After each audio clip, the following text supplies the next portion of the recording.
Dans le système anglophone, dès la petite école, on apprend à travailler sur des projets, on crée des clubs et des associations, on pratique le team building, on est pour la fortune commune, le Commonwealth. Le système scolaire francophone ne nous apprend pas non plus à défendre une idée ou à débattre. On nous apprend à répéter ce que d'autres ont dit. Les mieux notés sont ceux qui ont la faculté de réciter par cœur leurs leçons.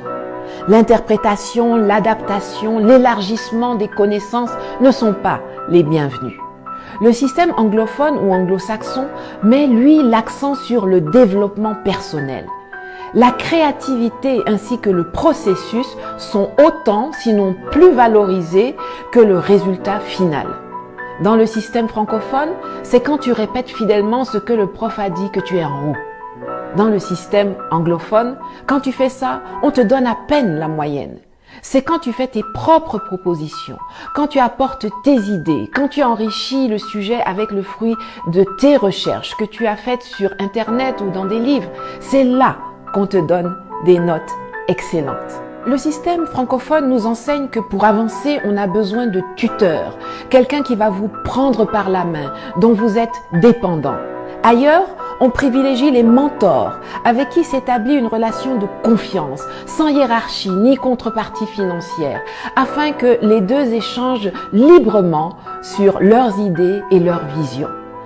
Sachant cela, on ne s'étonnera pas de voir avec quelle facilité les Africains francophones acceptent le fait d'être sous tutelle française, même jusqu'à l'ONU, où c'est la France qui a l'initiative des résolutions concernant le continent.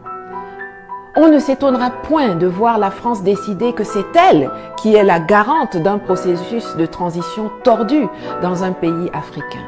La France décidait d'être la garante de la monnaie de 14 pays africains soi-disant indépendants depuis 1960.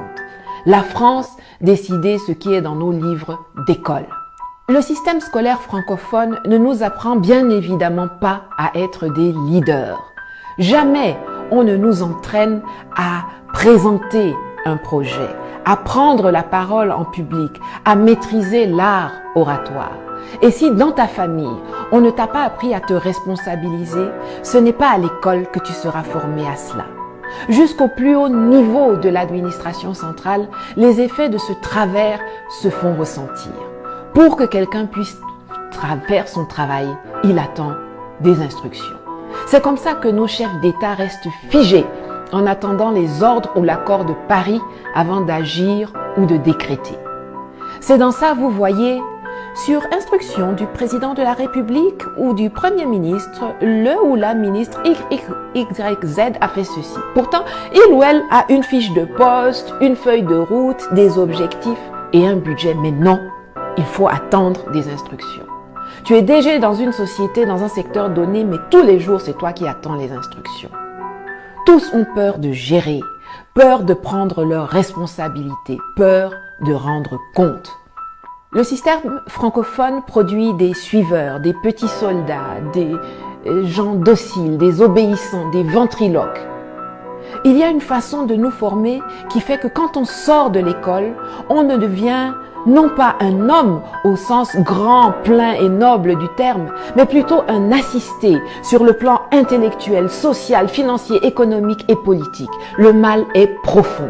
Comment peut-on se développer dans ces conditions?